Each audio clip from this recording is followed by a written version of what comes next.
ఎప్పటికీ తన గొప్పెట విప్పదు, ఎవ్వరికీ తన గుట్టును చెప్పదు. ఎందుకిలా ఎదురైనది పొడుపు కథ?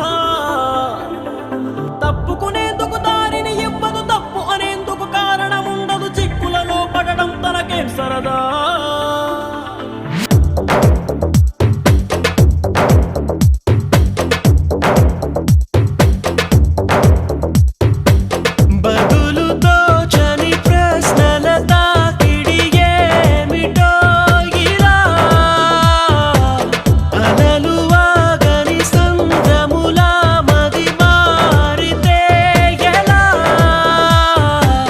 నిన్న మొన్న నీ లోపల కలిగిందా ఏనాడైనా కల్లోలం ఇలా?